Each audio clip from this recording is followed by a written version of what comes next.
संविधान लेकर जो हाथ में खड़े रहे और जिन्होंने संविधान की दुहाई देकर संविधान की गुहार लगाकर एक सरकार को रोका है, इसका दो मकसद है। पहला मकसद तो जो विचारधारा, जो पार्टी संविधान को बदलना चाहती थी, जिसके सांसद कह रहे थे हम संविधान बदल देंगे, लोकतंत्र को खतरा पैदा कर रहे थे, आरक्षण को वो गलत बता रहे थे, उनको एक करारा और माकूल जवाब मिला है। दूसरा, जिन लोगों ने संविधान की दुहाई और गुहार देकर वोट मांगी है, उन पर भी अब सामाजिक संगठनों का संयुक्त मोर्चा दबाव बनाएगा कि आने वाले समय में चाहे पार्लियामेंट का सेशन हो, चाहे पार्लियामेंट के बाहर हो या पार्लियामेंट के अंदर हो, वो दलित समाज की, वंचित समाज की, शोषित समाज की आवाजों को बुलंद करे, उनके राजनीतिक संरक्षण के लिए, उनके आर्थिक संरक्षण के लिए, उनके सामाजिक। जब अखिलेश यादव, जो कि एक तरीके से बहुत बड़ा चेहरा है ओबीसी का, आज उन्हें भी अपनी कार्यशैली को बदलना पड़ा। उन्होंने अपने केवल नायक कम्युनिटी को छोड़कर बाकी सारी कम्युनिटीज का उन्होंने समागम और समावेश कर इस बार टिकटों का वितरण किया, तो देखिए उनकी सीटें 37 के करीब बढ़ गई है। और उनके हाथ में भी जब संविधान आया, बाबा साहब का जयकारा लगा, जय भीम लगा, और उन्होंने भी जितने दलित महापुरुषों से उनको नमन किया। तो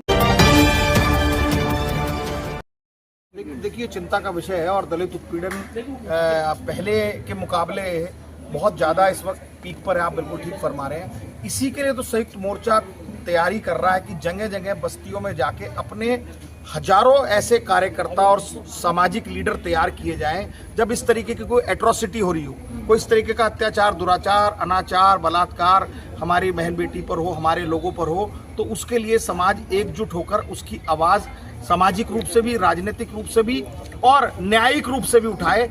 इसी की तैयारी में हम सब लोग समाज को इकट्ठा करने का, समाज को जागरूक करने का काम कर रहे हैं। सर, संसद में तमाम भगवानों की फोटो दिखा दी जाती है, लेकिन दलित उत्पीड़न की बात नहीं हो रही है। कुछ एक सांसद हैं जो दलित उत्पीड़न की बात करते हैं, लेकिन जो नेता विपक्ष है वो तो इस वक्त बिल्कुल बात नहीं कर रहे हैं। स्वाभाविक है, हम उनसे बात करेंगे इस विषय पर। और अभी जब दूसरा पार्लियामेंट का सेशन जो 22 तारीख से आ रहा है, इसमें संयुक्त मोर्चा उनको लिखने जा रहा है कि जहां जहां दलित उत्पीड़न है उसको वो विशेष रूप से विपक्ष के नेता के तौर पर इस मुद्दे को, बहुत गंभीर मुद्दा है, इसको सदन में उठाना चाहिए। तो हम इसके भरसक कोशिश करेंगे, प्रयास करेंगे।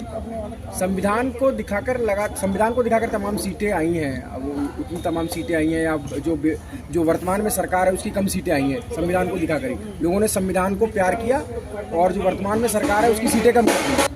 लेकिन वर्तमान में अगर देखा जाए तो आर्थिक रूप से भी चर्चा नहीं हो रही है दलित वर्ग की, न ही शैक्षणिक रूप की चर्चा हो रही है संसद के अंदर। अभी जो मानसून तक पूरा रहा, कैसे देख रहे हैं सर इसको? फिर आप देखिए, ऐसा है कि संविधान की जो आप बात कह रहे हैं, संविधान लेकर जो हाथ में खड़े रहे और जिन्होंने संविधान की दुहाई देकर संविधान की गुहार लगाकर एक सरकार को रोका है, इसका दो मकसद है। पहला मकसद तो जो विचारधारा, जो पार्टी संविधान को बदलना चाहती थी, जिसके सांसद कह रहे थे हम संविधान बदल देंगे, लोकतंत्र को खतरा पैदा कर रहे थे, आरक्षण को वो गलत बता रहे थे, उनको एक करारा और माकूल जवाब मिला है। दूसरा, जिन लोगों ने संविधान की दुहाई और गुहार देकर वोट मांगी है, उन पर भी अब सामाजिक संगठनों का संयुक्त मोर्चा दबाव बनाएगा कि आने वाले समय में चाहे पार्लियामेंट का सेशन हो, चाहे पार्लियामेंट के बाहर हो या पार्लियामेंट के अंदर हो, वो दलित समाज की, वंचित समाज की, शोषित समाज की आवाजों को बुलंद करे, उनके राजनीतिक संरक्षण के लिए, उनके आर्थिक संरक्षण के लिए, उनके सामाजिक संरक्षण के लिए काम करे।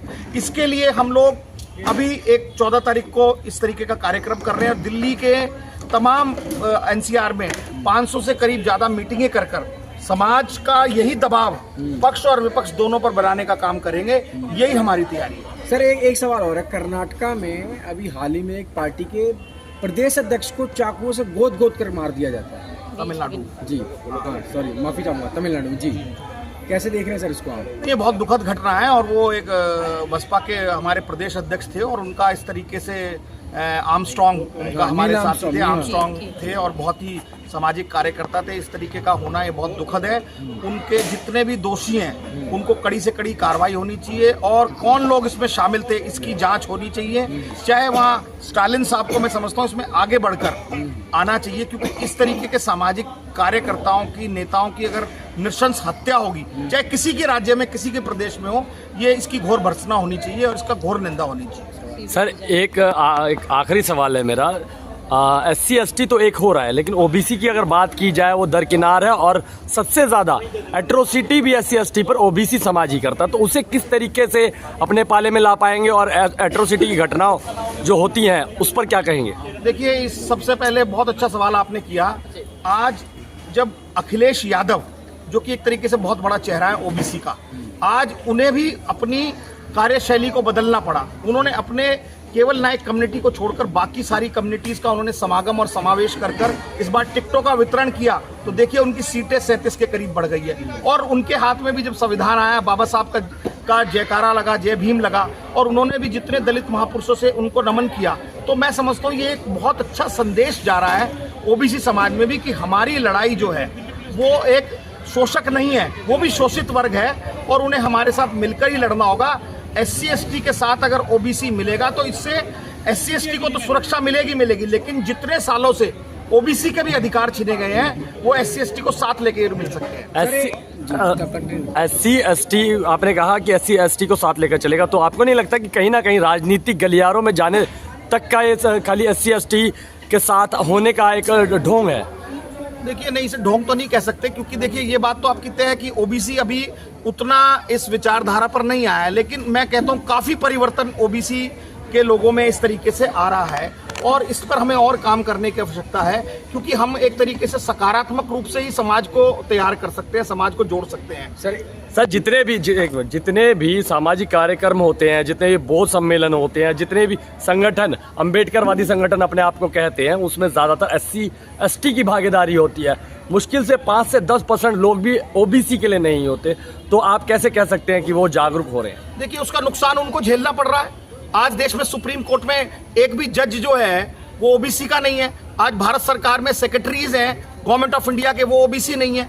आज जितने उन्हें पद, सम्मान, प्रतिष्ठा मिलनी चाहिए थी OBC को, वो नहीं मिली है। जिस दिन वो समझना शुरू कर देंगे कि उन्हें बाबा साहब में मानना पड़ेगा, उन्हें संविधान को पकड़ना पड़ेगा, उन्हें दलित, शोषित, पीड़ित यानी कि SC ST OBC इकट्ठे होकर जब एक प्लेटफॉर्म पर आएंगे, तभी उनके हक हकूक बचेंगे और उनको और जितने अधिकार मिलने चाहिए वो मिलेंगे। अभी तक तो वो भी वंचित रहे।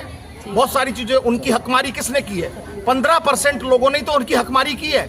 SC ST का रिजर्वेशन तो सुरक्षित है, वो तो जितना है वो तो लिखित है 22%, लेकिन अगर उनकी हकमारी किसी ने की है तो वो 15% लोगों ने की है। तो ये OBC को समझना पड़ेगा और वो आहिस्ता आहिस्ता समझ रहे हैं, और उसका काम, इसको समझाने का काम हम भी लोग कर रहे हैं समाज में जाकर।